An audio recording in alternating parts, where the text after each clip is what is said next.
Oh, you. Such a flirt.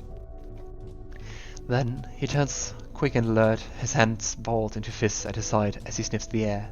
Wait. I smell blood. Huh? The stance is defensive and my senses are flung into overdrive as the door to my room slams open. The sense of bloodied and beaten Aurora, the disheveled shell of the calm and collected woman I met just over a week ago. I wonder what happened. I quickly move to stand by Finn's side.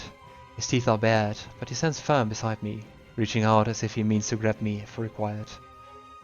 Ice blue eyes flick between him and I, and Aurora leans against the doorframe, leaving a bloody handprint upon the wood. Did she just walk through the whole tavern? Like that? Finn looks to me, waiting for a signal and trusting my instincts. Aurora, what are you doing here? With a deep, ragged breath. Hunter Everflight, I think I may require your assistance.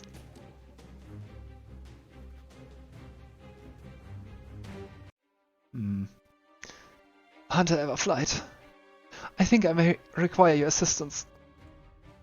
I look to Finn, who is apparently dutifully waiting for me to break the ice. Who did this to you? Aurora's posture is visibly off kilter, legs shaking as she slides her hand down the doorframe. She's covered in blood, but the only injuries I can see are a few scratches on her forearm. It's too much to just be her own from a quick once-over. The moment Aurora stands stutters, Finn is at her side in a flash, catching her before she crumples to the ground. His nostrils are flared, and he looks at me with dark eyes. We can't keep her here. If anyone calls the enforcers, you won't look too good tending to a bleeding cultist. Yeah, true. Though she's in no position to be snarky, Aurora still manages to smirk at Finn's comment. Working against your precious puppet masters, are we? And all tucked away in your quarters with a big, mean vampire of all things. You might be more interesting than I initially thought, Hunter Everflight. Watch your tongue, Woodridge. Aurora. She takes a deep breath, pointedly ignoring the snarl that Finn has fixed up on his face.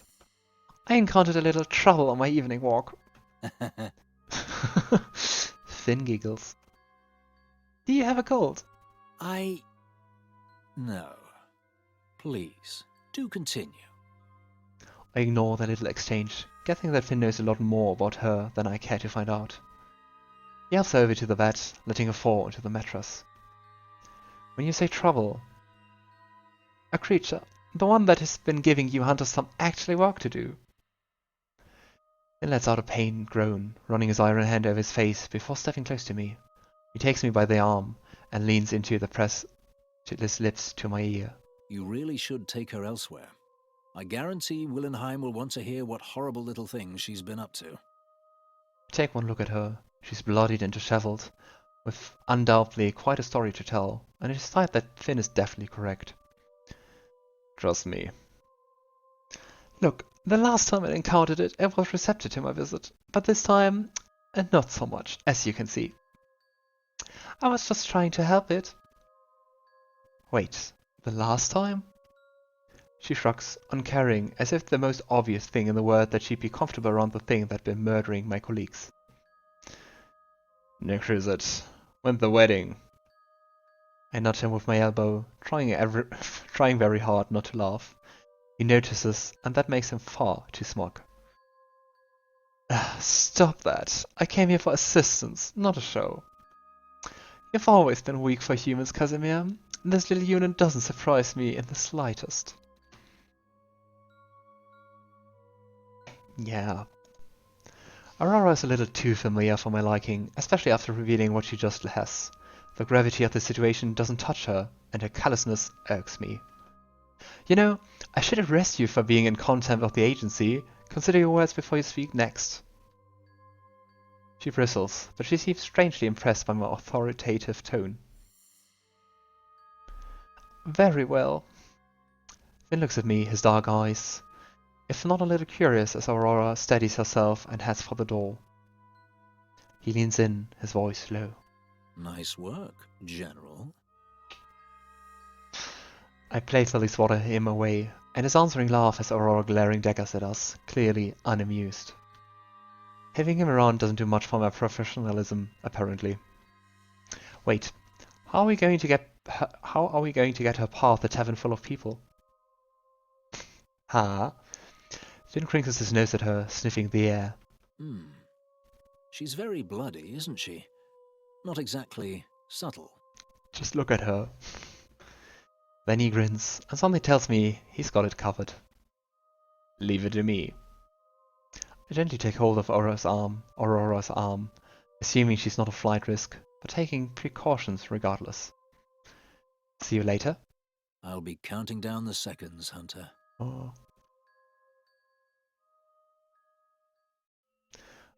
After an apparently successful exercise in distraction back in the wharf, I rush Aurora across the town to August's rather impressive abode without further incident. They stand in the doorway and stare at her with a crinkled nose. I'd say that it's nice to see you, but... Can we come in? I meet their gaze, trying to convey the urgency. Just don't get blood on the sofa. Please. Noted. I take in my surroundings, and this home couldn't possibly be owned by anyone other than Augustus Willenheim. Yeah, he has a very clear color scheme. This is beautiful, August. Thank you. It's nice having my own little sanctuary, though I don't spend as much time here as I would like. I tentatively take a seat beside them, both of us glaring at Aurora across the expensive coffee table. Aurora clears her throat, her eyebrows climbing high as she stares at us from across the room. Can we start? I'd like to go home if we can get this over with quickly. Explain exactly what you've been up to, Miss Woodridge. In detail. She crosses her legs, smoothing the crumpled, dirty fabric of her skirt. August watches, appreciative of her attempt to collect herself, but perceptive that none of her filth makes contact with their home. No more than it must, at least. Firstly, in the interest of protecting myself, I want you to assure me that what I say here won't be used against me.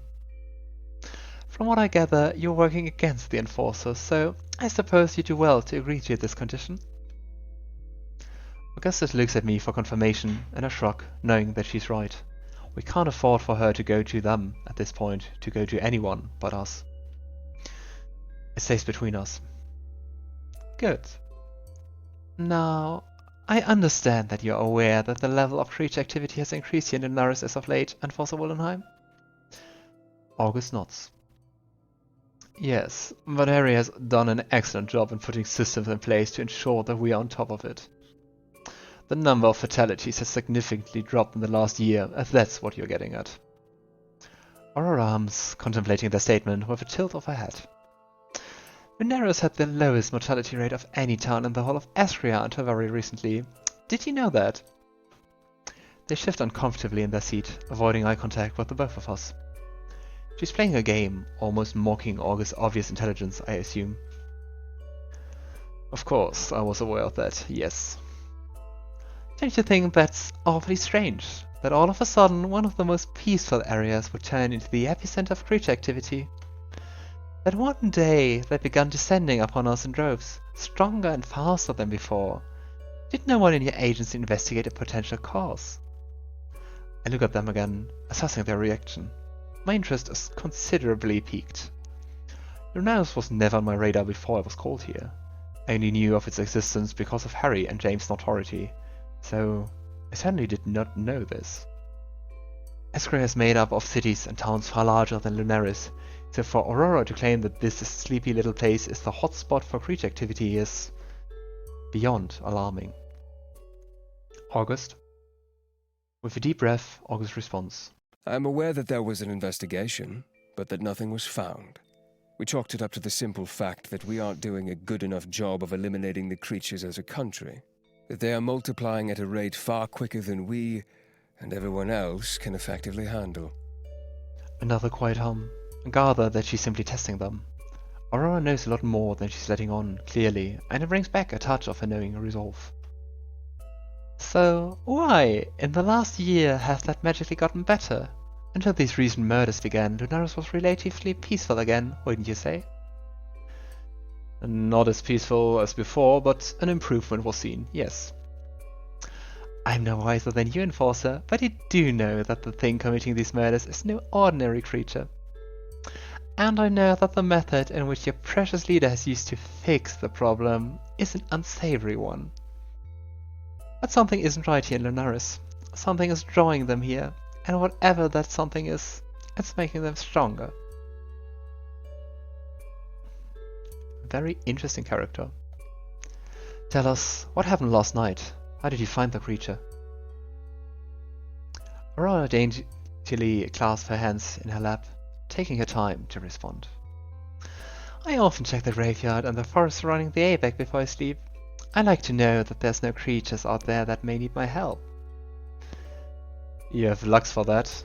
Does she not do her job sufficiently enough? Lux is an incredible guard, but she doesn't care for creatures in the way that I do. She simply serves to protect us, not them. Why do you require a night guard exactly? Before Aurora can speak, August pipes up. Because we were fed up of them calling in problems and using up our limited resources. The only real issues they ever had was some angry townsfolk with a kitchen knife. If you hadn't already noticed, the Abec isn't exactly popular around here. So we assigned Lux as an unofficial guard to keep watch. Anyway, as I was saying, I did my usual nightly check, and I heard something in distress in the forest. I found a creature. The creature. A ghastly looking thing, but it was crying. Crying. August lets out a tiny burst of laughter, quickly covering their mouth once the sound has escaped. I cannot explain, but that's what it sounded like. Hunched over against a tree trunk, clutching the bark, just wailing. I approached it. It simply ignored me and retreated into the forest. But she holds out her arm. The gash is deep and angry. As you can see, it wasn't so uninterested in me this time. It attacked me, pinned me to the ground. I only escaped because it had something and scurried off. Shit. I look at August, and they are pinching the bridge of their nose, their eyes closed. Which means the creature also attacks non-hunters.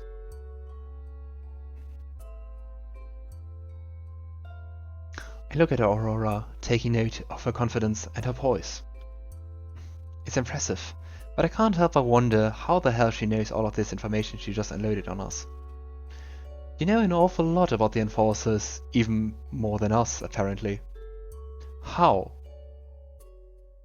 She shrugs, nonchalant, not quite getting the gravity of the situation, I feel. People talk. To the twins that alienate everyone by telling them they deserve to get gobbled up by monsters for daring to be afraid. Sounds unlikely.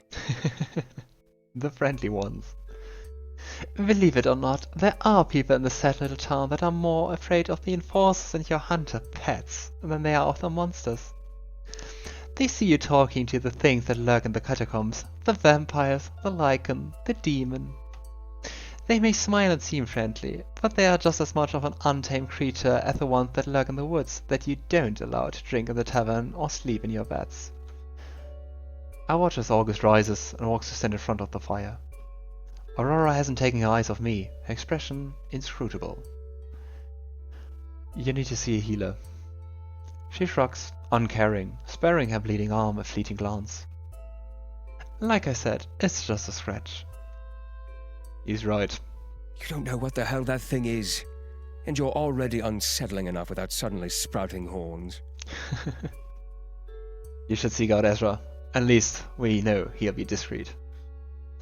She stands and quickly heads for the door, as if the moment to leave this place couldn't have come sooner. Before she reaches for the handle. Wait. Yes? Don't forget this kindness we've shown you here tonight. We could have thrown you in the dungeons for what you've been withholding, but I'd rather not see someone else disappear. Though our beliefs may differ, we are here to protect you. I stand to join them, a show of solidarity in their promise. Aurora may not believe their words, but their purpose has and always has been to protect everyone. Stay out of the woods, Aurora. Creatures like this are not something you play house with. Make no mistake, this is something even you cannot feel sympathy for. It's killed mindlessly and unprompted. She smiles, and for the first time it seems genuine, if not a little reserved. I come straight to you if I see it again, and thank you. I'm sorry that I brought you here. You did the right thing. Do not apologize. They take a seat, sinking deeply into the cushions with a grateful groan. Is it bad that I remain unfazed by such conversations? Not knowing a bloody thing has become the norm, apparently. This town is infested with secrets. I can't wait until all of this is over. If it ever will be. How am I supposed to do my job and protect these people when I'm left so in the dark? You care enough to keep trying, and that's all that matters. The people of Lunaris are lucky to have you, August. Thank you, Ethan. It'll be morning soon. With a heavy sigh, August curved their legs up beneath them. Yet another night of no rest. What's new in this town, I suppose I'd better try to get an hour of sleep. Or maybe two. I head back to the wolf and attempt to do the same. We'll reconvene tomorrow. Sleep well, Hunter. I wake barely refreshed, but with an inkling. A gut feeling, or something. The AVEC is more desolate than I remember. The doors open easily enough, even though there isn't anyone there to greet me, and the chapel within has only pockets of sunlight which stream through the cracked windows. The rest is drowned in shadows, but shadows that I know are safe, I guess. My instincts warn me of nothing else other than the two bright presences perched atop the dates at the far end of the room. And if they're here, I feel I don't need to worry about my own safety. Strange that I feel that way about two demonic entities of the highest class. Me, a hunter, alone in this abandoned temple, like the plot of some corny horror novel. Elaine and Omen's conversation patters out as I close the door behind me and approach them. The way they tilt their heads in perfect synchronization reminds me eerily of the Woodridge twins, but their expression are quick to change to big, similar grins. Ethan, I didn't expect you to see you here.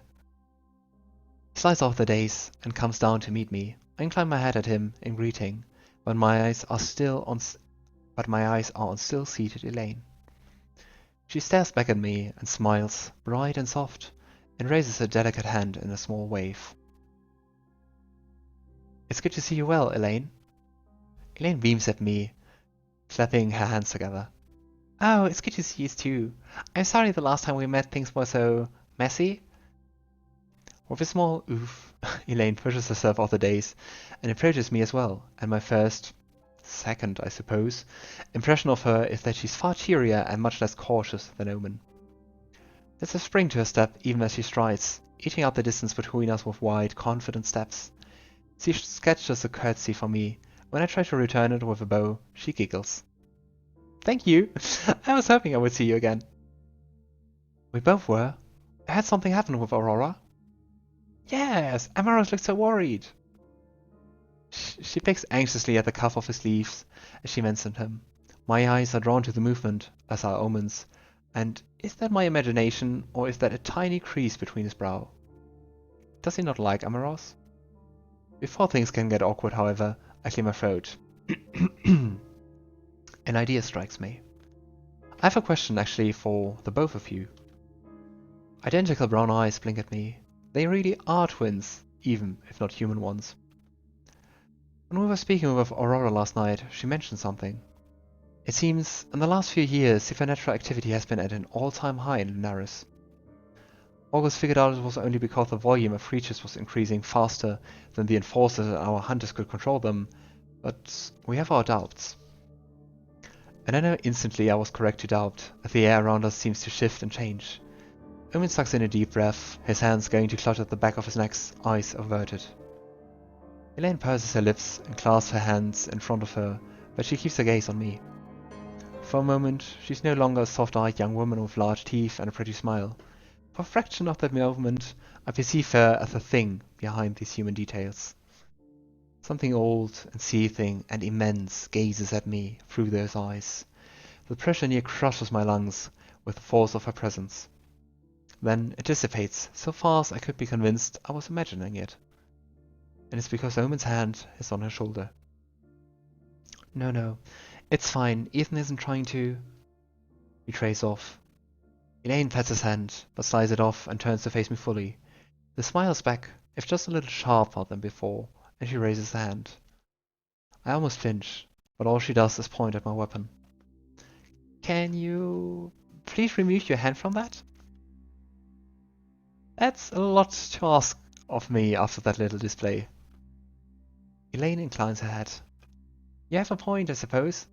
But all the same, it will do you no good here. She's right. Galling that she would point it out so matter-of-factly, but even as I reluctantly tear my fingers from my weapon, the answer I was seeking strikes me. It was you, wasn't it? You're the reason for the increase in paranormal activity around Lunaris. It isn't her fault, but mine. Omen is still rubbing at the back of his neck, as though worrying an old scar. When he meets my gaze, his aura is dimmed. Sad. Omen? Some mortal years ago, I had an argument with my father. He pauses, mouth moving without sound. Elaine shifts on her feet, where I watch her from the corner of my eye, but she doesn't move. Her presence is once again extinguished and kept tightly under control. It ended in my departure to your realm. He was unhappy with me leaving and tried to prevent me crossing over. I had to go into hiding, and in the journey between, it's possible I might have damaged the boundaries between our worlds. Here in this town. Can't you fix that? Oh. And your father isn't planning on making a trip across to get you back, is he? The thought leaves me cold as much as it makes me want to stare at the ceiling and wonder out loud what exactly this town has done that caused so many fucking problems to become attracted to it like flies to a bloated corpse. That would just be the thing we need, wouldn't it? Lucifer himself coming through to give us another slap on the ass. No, he cannot wander so far, not as far as us, and Omen took, measures to stop us from finding him. Not the other way round, him from finding us. She gives Omen a look, but he purposefully ignores her. My eyes are on the hand he's still using to rub the back of his neck. I assumed it was a nervous habit, but now that I'm paying close attention, I can see something that looks like it might be a scar sneaking out from under his collar. It's difficult to spot though, and as if he's thinking the same thing, Omen yanks his collar up to hide it. I can't really see it on the artwork. Elaine presses close to his side, their shoulders touching, their tails intertwine briefly, almost a hand squeeze gesture of its own, before she leans away again and looks at me. You apologize for the danger we have brought to this place. It isn't me you should be apologized to, I think. Omen gives me a pained look, but inclines his head. You're right. I didn't know the boundaries would be so badly affected by my crossing. By all means, destroying the brand, the markings that allow my father to seek me out should have been enough. I also hoped the boundaries would heal on their own, as they do. Likely they are, but too slowly. Perhaps. He trails off, looking at something behind my shoulder. I turn to follow his eyes. Amaros Woodridge stares at us from when he's half peeking from the front door. His eyes widen like a cornered rabbit when you realize we've noticed. But before I can even open my mouth to reassure him, Elaine makes a gleeful little noise and runs to Amaros. Omen snorts, the sound almost a laugh. I was almost afraid that you don't like him. He kept the news of Elaine's arrival from me. That should be enough for me to resent him. He said that, but his eyes are soft as we look on. Elaine is holding Amaros' hand now. He looks remarkably less afraid, and whatever they are talking about is too low for me to hear, but his smile is bright. I see his smile too, and the tail curls affectionately around his waist. They make their way back to us, Amaros eyeing me warily. I nod at Amaros when he glances at me again. The way he seems to jump a little before smiling back is almost amusing. Have you come to fetch me, or Elaine? Neither, actually. I've come to tell you that Aurora will be here soon. I wanted to...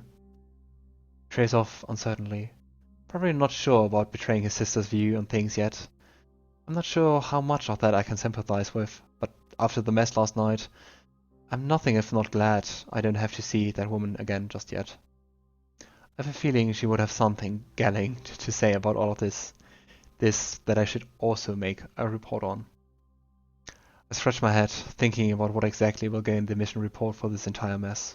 Just considering it is already causing me a soul-deep pain. I need to go find Alkar anyway. Oh, that would be a good idea. I hope that I'll see you later, Ethan. I'm sure you will.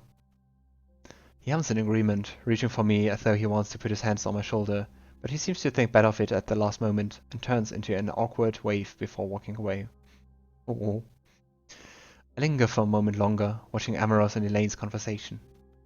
Amaros is smiling at something she says, and the last thing I see as I turn away from them is Elaine kissing his cheek.